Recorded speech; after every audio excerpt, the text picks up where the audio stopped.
Hello everyone, আসসালামু আলাইকুম। আজকে আমি আপনাদের সাথে কোনো ব্লগ ভিডিও বা রেসিপি এই ধরনের কোনো ভিডিও নিয়ে হাজির হইনি। আজকে আমি আপনাদের সাথে এমন একটা ভিডিও নিয়ে হাজির হয়েছি যেটা কারোরই কাম্য ছিল না। শেখ হাসিনা দেশ ছাড়ার পরে উত্তাল হয়ে ওঠে সারা দেশ। একটি বিশেষ রাজনৈতিক দলের উচ্ছৃঙ্খল সমর্থকরা বাড়িতে ও হাসপাতালে ভাঙচুর ও অগ্নিসংযোগ করে। তো তারই কিছুটা অংশ আপনাদের সাথে তুলে ধরেছি। ভিডিওটা আপনাদের কাছে আমার অনুরোধ রইল শেষ পর্যন্ত দেখার জন্য। নেতৃত্ব মানে অন্যদের জীবনকে সুন্দর করার সুবর্ণ সুযোগ, এটা নিজের লালসা পূর্ণ করার সুযোগ নয়। আজকে এখানে যে হাসপাতালটা দাঁড়িয়ে আছে এটা মানুষের চিন্তা করেই এখানে করা, কারণ রায়পুরা উপজেলার মধ্যে একটা ভালো হাসপাতাল ছিল না। এখানে নেতৃত্ব করার পরেই ভাবছে যে আমার দেশের জনগণের একটু উপকার হবে। একটা সময় ছিল আমাদের এলাকায় যখন মৃত্যুসজ্জার রুগীও ছিল, যে কোনো একটা হাসপাতাল যাবে সরকারি হাসপাতাল ছাড়া কোনো স্থান ছিল না, কিন্তু সরকারি হাসপাতালেও সেরকম কোনো সুব্যবস্থা ছিল না। তো অনেক মানুষই অসুস্থ হয়ে দূরে শহরে যেতে যেতে মানুষ রাস্তায় মারা যেত, এমন পজিশনও একসময় ছিল। একটা মানুষ অসুস্থ হলে যে একটা চিকিৎসালয়ে যাবে ওই ধরনের ব্যবস্থা ছিল না, মানুষ একটা ভালো চিকিৎসা পাবে সেই চিন্তা ভাবনা করে এখানে এই হাসপাতালটা নির্মাণ করা হয়েছিল।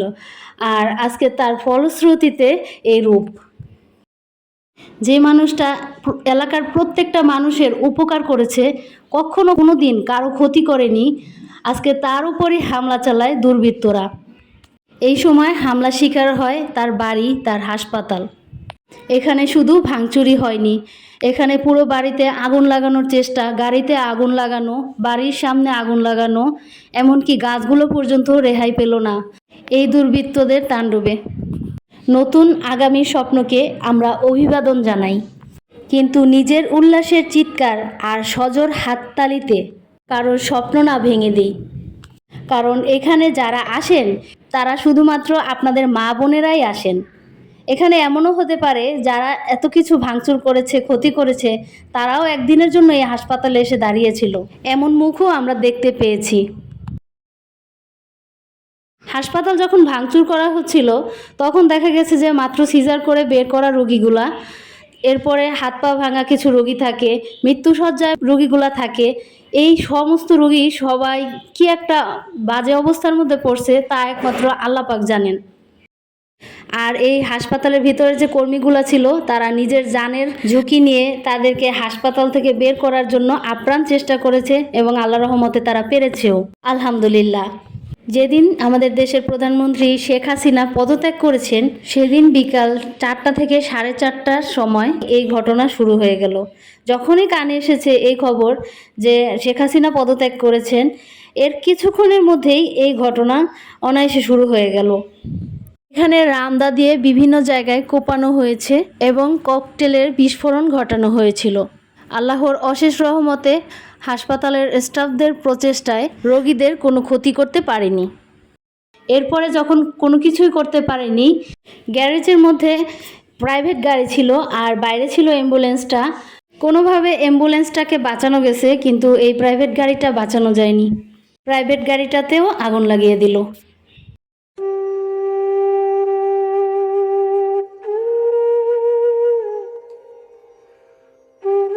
এর নাম ছিল নাকি আনন্দ মিছিল। এই যদি আনন্দ মিছিলের রূপ হয় তাহলে আমাদের দেশের দুঃখ কোনটা?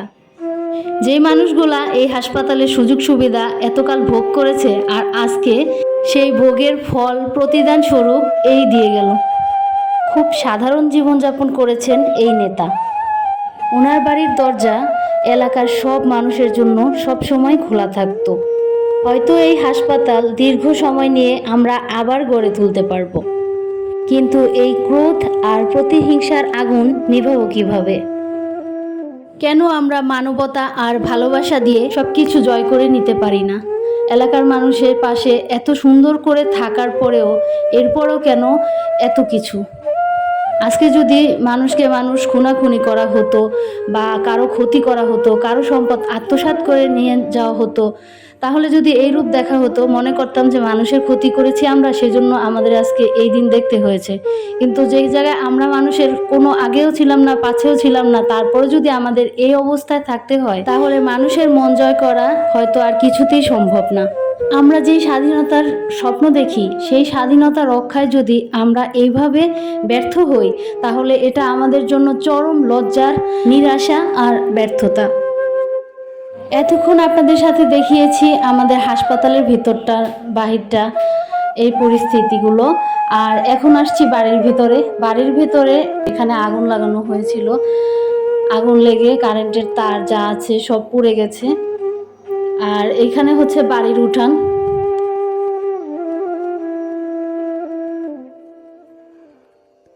বাড়ির উঠানের সাইড দিয়ে হাসপাতালের একটা অংশ ছিল, তো হাসপাতালের সেই সাইডটাও জানালার মধ্যে ঢিল ছুঁড়ে ছুঁড়ে জানালাগুলো ভাঙা হয়েছে। যখন এগুলো ভাঙা হয়েছে তখন কিন্তু হাসপাতালের রোগীদের গায়েও পড়েছিল। সদ্য সিজার করে আনা রোগীটা, যে মহিলা সিজারিয়ানে মা হয়েছে, সেই ব্যথাটা একমাত্র সেই মাই বুঝতে পারবে যে তখন সেই ব্যথাটা কতটা কষ্টকর ছিল। সেই অবস্থায় যখন হুঁশ থাকে না, সেই অবস্থায় একটা পালানোর চেষ্টা করে, এটা কি কোনোদিনও সম্ভব? এটা একমাত্র একটা সিজারিয়ান মা ছাড়া বুঝবে না যে শরীরটা একটা নিথর পাথরের মতন হয়ে থাকে। আর সেই পাথরের শরীরটা নিয়ে কিভাবে ওই মানুষটা ওইখান থেকে পালিয়েছিল। এটা হচ্ছে বাড়ির সামনের গেট। বাড়ির সামনের গেটের দরজা যখন লাগানো ছিল, তখন ওই পর্যায়ে ওরা ভাঙচুর করে ঢোকার চেষ্টা করেছে এবং দরজায়ও আগুন লাগিয়ে দিয়েছিল।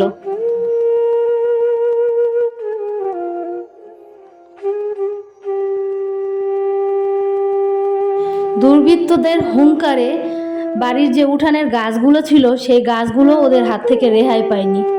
গাছগুলো কিছুটা জ্বলে পুড়ে ছাই হয়ে গেছে, কিছুটা উপড়িয়ে ফেলেছে, এক কথায় সব কিছু তছনছ করে দিয়ে গেছে।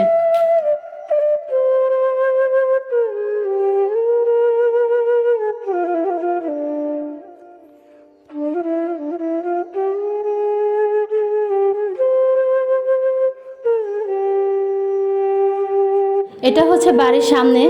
বাড়ির সামনে যে বারান্দার সামনে গ্লাস ছিল, সেই গ্লাসগুলো ওরা বড় বড় ইট দিয়ে ভেঙে ফেলেছে।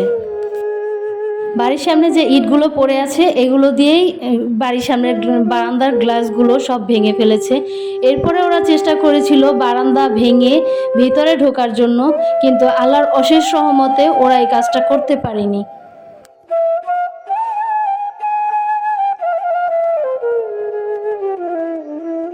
এই ছিল বাড়ির ভিতরের পরিবেশটা।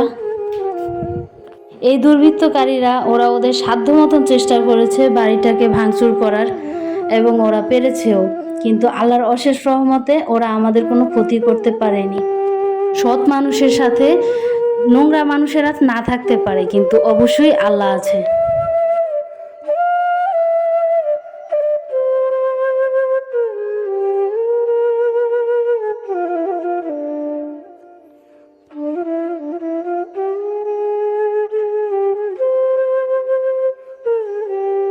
এখন যাচ্ছি হাসপাতালের ভেতরে।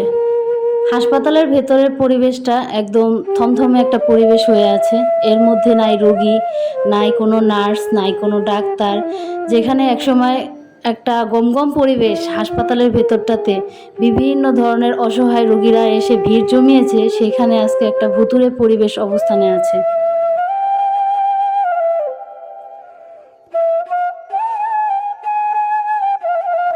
এই খালি জায়গাগুলোতে অনেক অনেক চেয়ার ছিল, তো সেই চেয়ারগুলো সরিয়ে ফেলা হয়েছে, কারণ এখানে ফোম বা লেদারের যে চেয়ারগুলো থাকে, সেগুলো ওদের সেই ককটেল বিস্ফোরণে আগুন লেগে যেতে পারতো। তো আল্লাহর অশেষ রহমতে এগুলোকে খুব দ্রুত সম্ভব সরিয়ে ফেলানোর উসিলায় ভেতরে আগুন লাগতে পারেনি।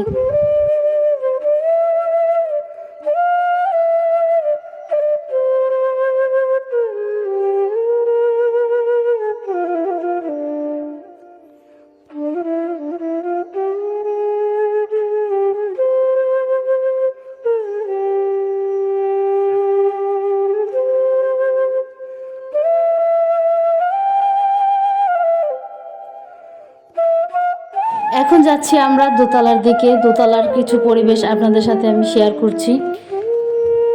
দোতলায় সাধারণত এখানে সিজারিয়ানের কাজ চলে, বিভিন্ন ধরনের বড় বড় মেজর অপারেশন করা হয়। আর এই হচ্ছে দোতলায় যে বারান্দাটা সামনের গেটের, সেই বারান্দাটা।